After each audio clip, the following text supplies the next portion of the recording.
In the morning, we had discussed that according to the Vedas, there is one divine entity, that is Advaya Gyan Tattva. Shri Krishna is the Advaya Gyan Tattva. He is Swajatiya Bhed Shunya. In other words, all the other gods are one with him. The Jivas are also one with him. And he is Vijatiya Bhed Shunya, which means Maya is also one with him. Now Kripaluji Maharaj says that Advaya Gyan Tattva takes on two forms. One is Krishna and the other is Radha. The Sam Rahasyopanishad says, Anadirayam Purusham Ekamevasti Tadeva Rupam Vidha Vidhaya Samaradhana Tatparo Bhut Tasmat Tam Radham Rasikanandam Vedu Vido Vadanti. Since eternity, that one divine entity has taken on two forms. One is Krishna and the other is Radha. In other words, God takes on two forms. One is the energetic and the other is the energy. One is the Shaktiman and the other is the Shakti. So Shiv and Parvati, Narayan and Lakshmi, Ram and Sita, Krishna and Radha. So who is Radha? She is the divine energy or the divine Shakti. In our Sanatan Dharma, any entity, Tattva, any principle, Siddhant, must be validated and established on the authority of the Vedas and the Vedic scriptures. So what are the Vedic scriptures? Are they referring to Radha? Some people say in the Vedas there is no reference to Radha, Swamiji. She only manifested 900 years ago from the writings of Jayadev.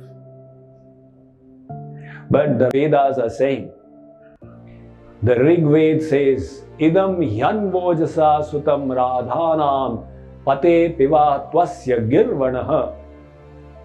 The gopis drank the nectar of divine love. Radha also drank the nectar of divine love.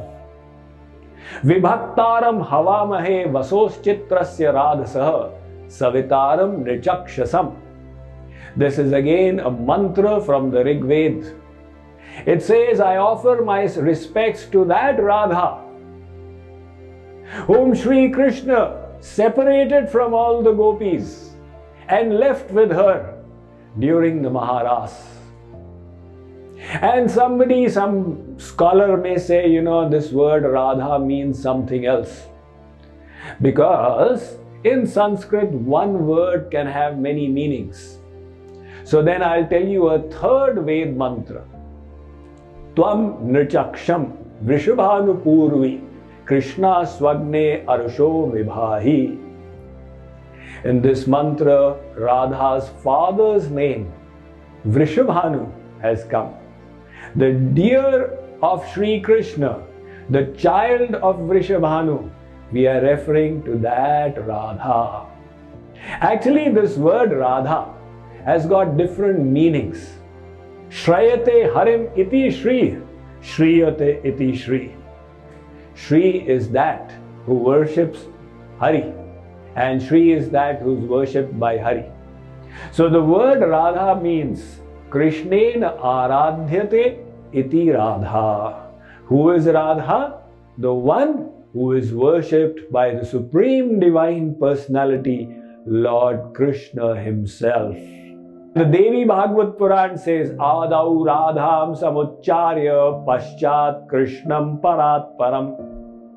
First, you worship Radha and then you worship Shri Krishna. In other words, come to Shri Krishna through the proper channel. Why is that so? Sometimes people ask that, Swamiji, why do you people say Radhe Radhe? Why don't you say Radhe Krishna or Radhe Shyam? Well, it's not us alone. If you go to Vrindavan, you will find out there are 500,000 people saying Radhe Radhe. But they don't just say Radhe Radhe. They say Radhe Radhe Shyam se bilade. O Radha, you are the Shakti. You are the divine energy. You are the divine mother. To meet Krishna, to engage in his service, to receive his devotion, we need grace. We need Kripa. Kripa is also a Shakti, right? Grace is an energy, it's a power. So, who has that power, Krishna or Radha? Krishna is the Shaktiman. The power is Radha. Hence, the Kripa Shakti is Anugat. It is under the dominion of Radha. So, if Radha graces us, then we will receive the Para Bhakti, which will help us meet Shri Krishna. However, the Rasik saints say that in Radha Krishna Bhakti, the position of Radha is even more important. Why is that so? Because the Rasik saints have only one goal. They wish to give happiness to Krishna. They are not in it for themselves. Their goal is, how can I serve my divine beloved? And the number one servant of that divine beloved Shri Krishna is Radha Rani. There's nobody who knows how to please Shri Krishna better than Radha Rani. And there's another reason why Radha Rani is so important. Because devotion to her is more pleasing to Krishna than direct devotion to him. Like if you wish to please a mother, you praise the mother. If she is self-conceited, she'll say yes, yes, yes. But there's an easier way to do it. You praise the mother's child. Oh, this Yachandamundu is so nice. The mother will say, he is very brilliant. He has seen the good in my child. In other words, the child is dear to the mother. And that is why pleasing the child is very pleasing to the mother. So Krishna's dearmost is Radha. If you engage in worship of Radha, in service of Radha, there is nothing more pleasing to Shri Krishna.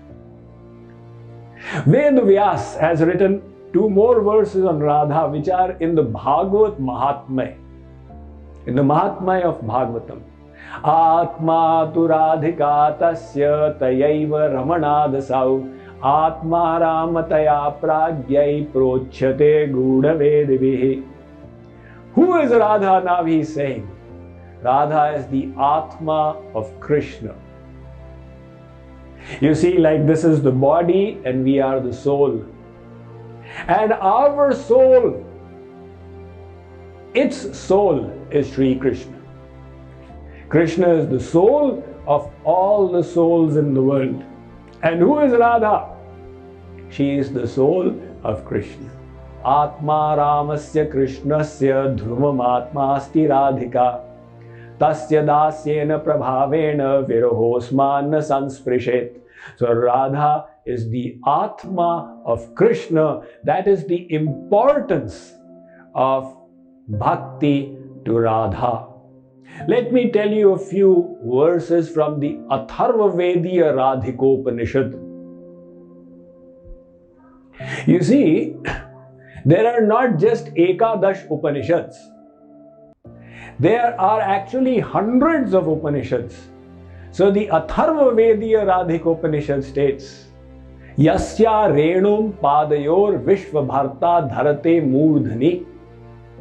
Radha is that entity whose Padraj, dust of her feet, Vishvabharta, the maintainer of the whole creation, Lord Krishna, he takes and puts them on his head. And why so? Because he feels indebted by the love of Radha. Again, the same Atharva Vediya Radhikopanishad says, Yasya agamyatam shrutayo vadanti. Radha Rani is agamya or unfathomable by the Shrutis or the Vedas. And then again, Sansha Kamala Shailaputrim Tam Shakti Dhatrim Namamaha. Atharva Vediya Radhikopanishad says, Sansha Kamala, Radha's Ansh, expansion, is Lakshmi and Shailaputri, Parvati. So, Radha, just like Krishna is the avatari, all the Shaktis have emanated from Radha. Supposing Radha was not there, what would have happened? In that case, Krishna, without Shaktis, would be left Nirakar or formless. So, because of Radha, Krishna manifested his Roop, his Leelas, his Dham, his abode. All these required Shakti to manifest. In other words, it was because of Radha that all this came about. So, Radha's position is so paramount in this path of devotion. If somebody understands, then they realize, now I realize when I say Radhe, it means so much to me.